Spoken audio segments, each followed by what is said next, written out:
Hello everybody and welcome back to another video. Now in today's episode, we're going to be taking a look at Microsoft Plus for Windows 95. Now some of you longtime viewers may be saying to yourself, well wait a second Michael, didn't you make a video on this back like 8 years ago? And you would be right. Back in 2014, I made a video on Microsoft Plus for Windows 95. But I want to revisit this today and give it the full MJD treatment, if you will. Mainly because thanks to today's sponsor, Skillshare, I have acquired a real boxed copy of Microsoft Plus that we're going to be unboxing and exploring today, and we'll be installing this on not just real hardware, but period-specific real hardware, a machine that originally shipped with Windows 95 on it that you very well may have purchased Microsoft Plus for. Now, Microsoft Plus, for those who don't know, was a series of companion packages for the Windows operating system that began with Plus 95 that was released alongside none other than Windows 95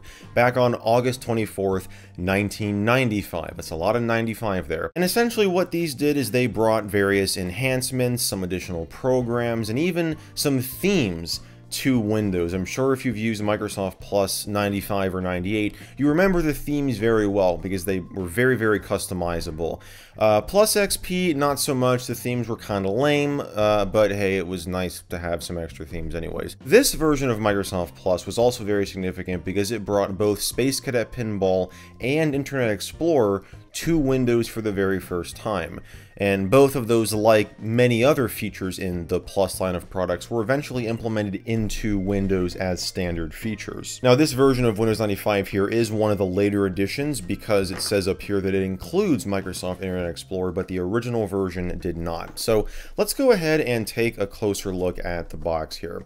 Now, you probably saw the packaging design is very, very similar. They went with a theme here. They did the same with Office 95. They really tried to brand all of this, the same to make it consistent, and that definitely looks very nice when you have all three of them on a shelf. So right up here, it advertises you could surf the internet for 20 hours at no charge. There was, I believe, an ISP offer in here that you could get online with Internet Explorer. This is the 3.5-inch floppy diskette version. There was also a CD version.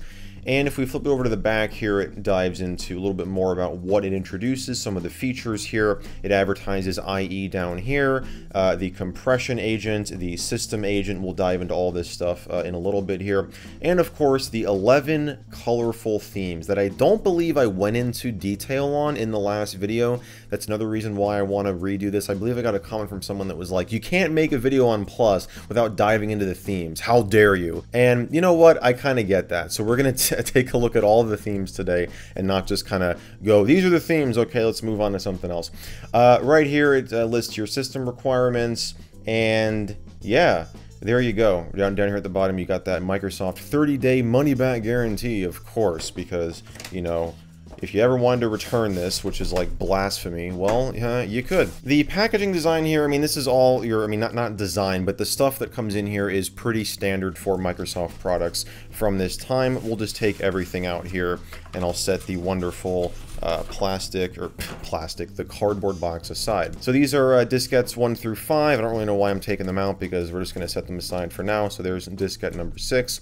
Of course, here is the introducing booklet. So this will give you a little bit more detail as to what exactly this does, what it includes, how to install it. It gives you a little glimpse at it. Right here we have that glorious registration card. Want the address of the most important person at Microsoft. Spoiler alert, it's you because you're the customer, I think I've said this before. Let's see if this one is used. No, it's not. So this is the US and Canadian split card here, where if you were in the US, you'd fill out this side. If you were in Canada, you'd fill out the top card there. And yeah, it's always neat to see when these, I feel like most of the boxed Microsoft software that I've gotten that has already been opened, I don't think I've mentioned that this has been opened before. This is not sealed, unfortunately, as cool as that would be, but everything is still here, I believe. But I feel like most of the time the registration card is not sent in, which I always find kind of funny because Microsoft is like, oh, you could win a free trip to Hawaii or Florida if you send this in, and you know, that's great. And people were like, I'm just going to keep it in the box instead of aside. Free tips, mail the card below. You see, they didn't do that. For free time time-saving tips and techniques for using Windows 95, and you got a free issue of Inside Microsoft Windows 95, the Cobb Group's exclusive up-to-date publication for Windows 95 users. And right here is just the wrap that the box was in. But there you have it, guys. So let's go ahead and swap over to our Windows 95 era machine and get this installed for, it could very well be the first time in many, many years. Alright, so here we are, and yes, our computer of choice today is going to be the Monorail. Now, I've got it hooked up to an external monitor so you guys will get a much better view of what's going on, because this passive matrix display on here isn't really that great at all. So yeah, let's go ahead and pop in diskette number 1 into the Monorail's floppy disk drive, if I can find it here. There it is. And yeah, if you guys want to see the full retrospective on this computer, I'll have it linked up in the cards right here if you want to go check it out. This is a pretty neat machine from 1996. So we're going to experience Microsoft Plus. Let's go. Now, for me personally, it's been a while since I've installed this. Honestly, it might be since the last video I did on this, which was 8 years ago, almost 8 years ago. And with this being a used disk set, it lets us know that this has already been used, and it gives us the owner's name that he presumably typed in when he installed this. So yeah, I bought this off of him, so I am the legal owner now, so we're going to say yes. So it's going to install to the default directory, and it should give us a list of components here if we go with custom, which we will do. And here are the components of Plus 95. So we got Drive Space 3, which is that compression utility that I was talking about on the back. We've got the System Agent, the Internet Jumpstart Kit, which includes both IE and Internet Mail. We've got the classic desktop themes, dial-up networking server, 3D Pinball Space Cadet, and visual enhancements. So Drive Space 3 will not be installed because there's already a newer version present. System Agent comes pre-configured to run system maintenance tasks. Yes, absolutely, I want it to run these tasks tonight. We'll check out what they are once we get installed here, because I do not remember offhand. I should probably refer to the handy manual here, or the introducing booklet, I should say. And there we go, we're off to the races.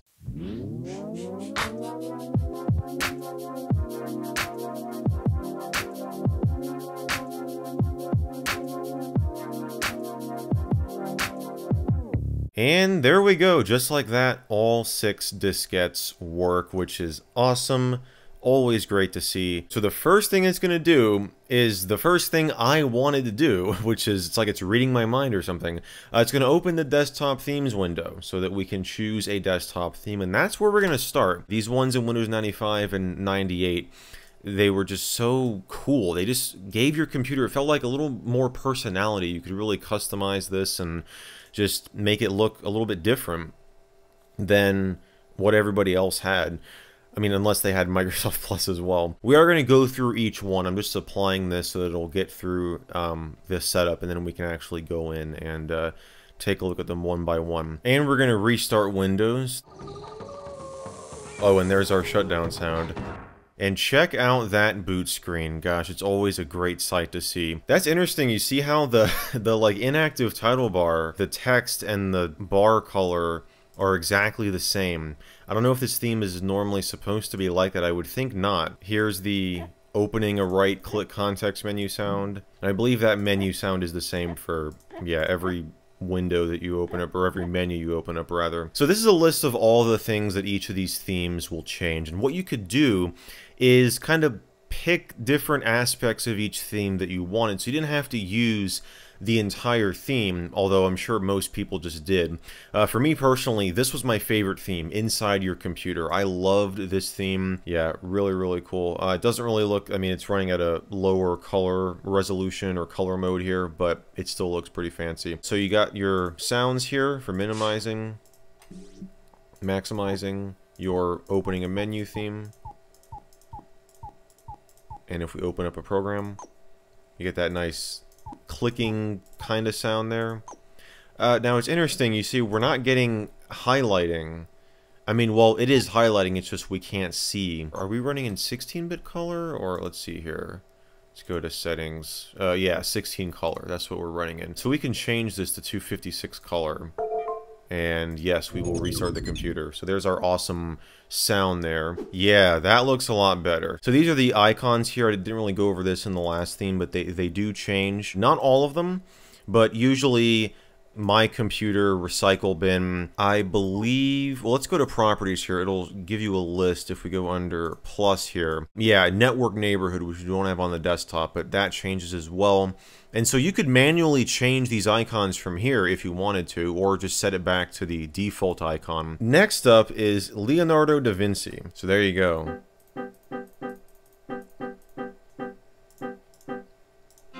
Oh, and by the way, something that I should mention, there's actually two things that this is going to be the case with. With drive space, so we got that message in the installer about drive space 3, it's not going to install drive space 3 because there's a newer version of it already.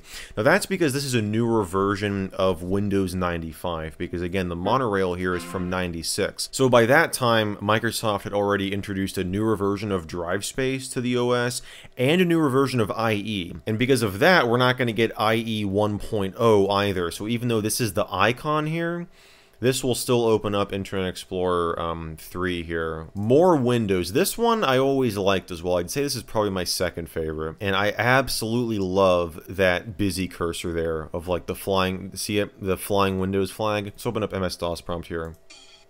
Oh yeah, I remember that too. Gosh, like look at that My Computer icon and that recycle bin icon. And then it makes the title bar black, the text an italicized yellow, which actually looks pretty good. The yellow on gray kind of works, actually. Not half bad. So yeah, that's more Windows.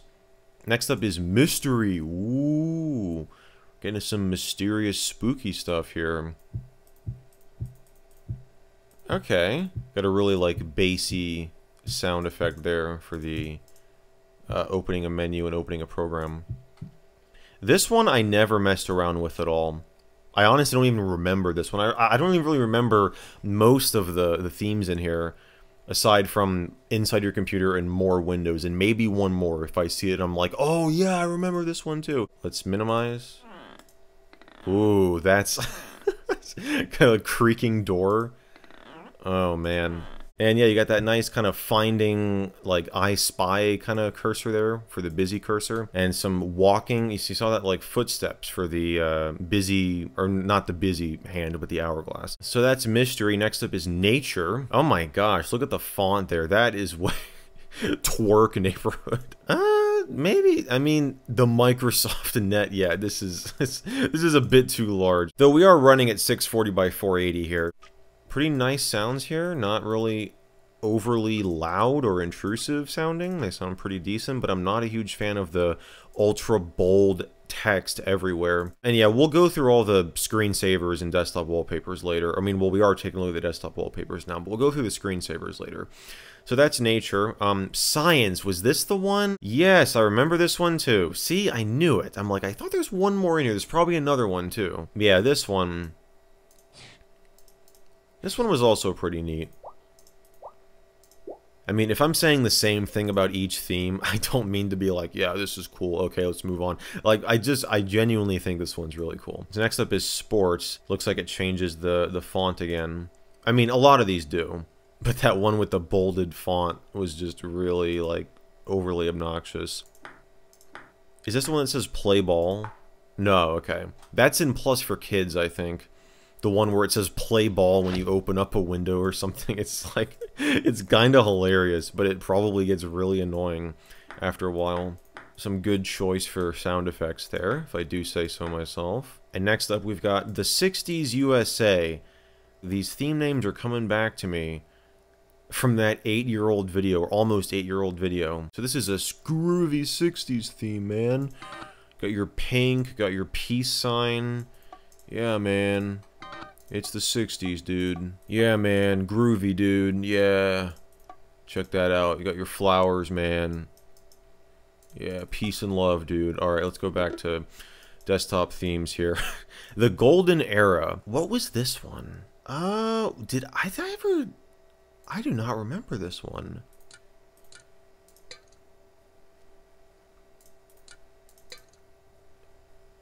Yeah.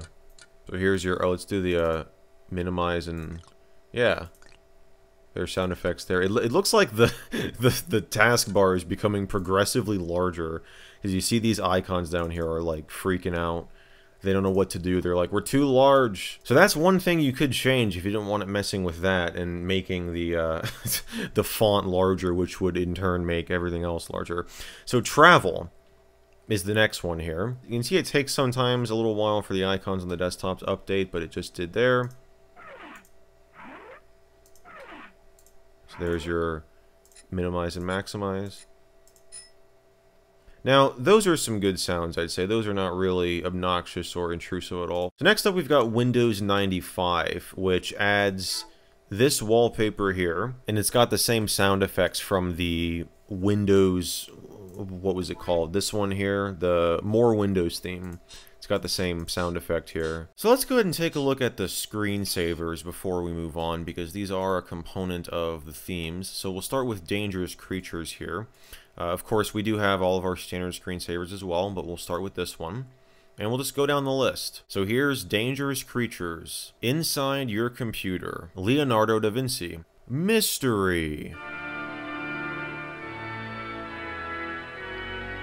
That was great timing. Nature, Science, Sports, The 60s USA, ooh, groovy man. The Golden Era, Travel. And of course, Windows 95, which is objectively the best theme in here, or theme, screensaver.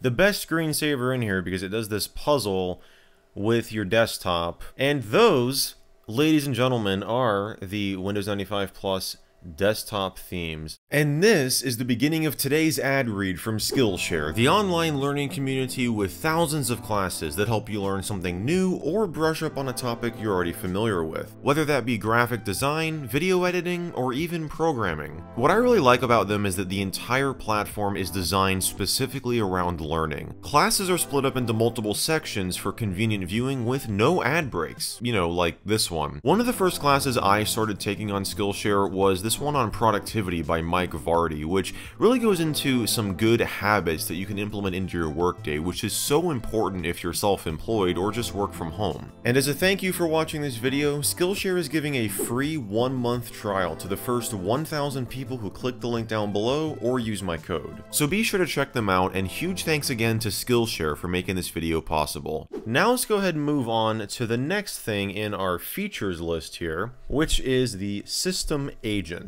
Now, the System Agent is essentially scheduled tasks before scheduled tasks. It allows you to schedule various tasks. Oh, can you believe it? I wonder how they got to that name eventually. Not this time, but later on. It's under System Tools here. We got System Agent. So these are the 4 standard ones that it has in here. It's got load disk space notification, scan disk for Windows, a standard test, every Monday, Tuesday, Wednesday, Thursday, and Friday. So every weekday after 5.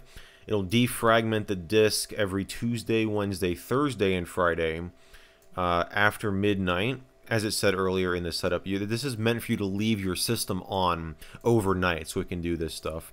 And then a thorough scan disk run through on the 1st of the month at 9 p.m. after you have not used your computer for 60 minutes. Now, I like that. Because say you were staying up late and you just have ScanDisk start at 9 p.m. Well, that's going to be a problem. I mean, I guess 9 p.m. isn't really late. So that's why it's after you haven't used your computer for 60 minutes. So, yeah, there you go. So that's the System Agent. I guess, well, let me actually add something to it. How about that? Wouldn't that be nice if I kind of demo it here? Let's go back to System Tools and System Agent. So let's go to schedule a new program. So let's say that I want to open up the glorious web browser that is Internet Explorer. So that's going to be under Program Files, Internet Explorer, iExplore. So we're going to make this run every hour, 1 minute after the hour. And hopefully I'll finish this video before Internet Explorer opens up, which will be in, well, this time is wrong here. It's not... Well, it's certainly not January 1st, 96 either. But yeah, so let's see if I can get this video done before before it hits 12 p.m. or 12:01 p.m. and then it opens up IE. Now, next up is Drive Space 3, which, as I mentioned, we don't have. But we do have the version of drive space that came with this version of Windows 95. So if you go under System Tools here, there it is. Oh, it's already drive space 3. There you go. I guess it was already installed, so that's why I just didn't bother installing it. But it said it was a newer version, but I'm pretty sure this is...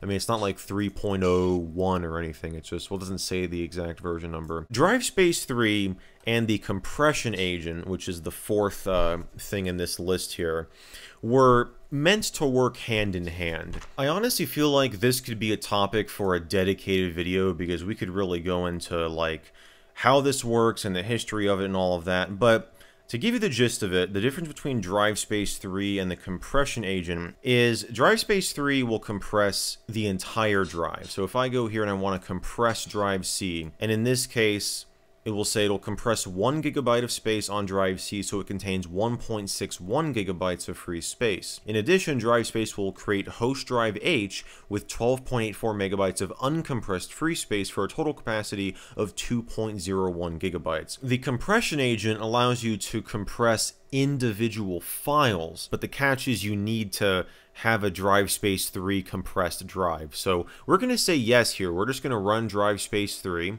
and that will open up the program we were just in, and we will compress this drive. And it's going to say, Windows is about to compress drive C. It will first check your drive for errors, then compress your drive while running in a special mode of Windows. It could take from 1 to several hours. Oh boy. Alright, let's do it. We've already committed now. There's no turning back. Alright, so I believe it's finished checking the drive for... well, maybe it's not.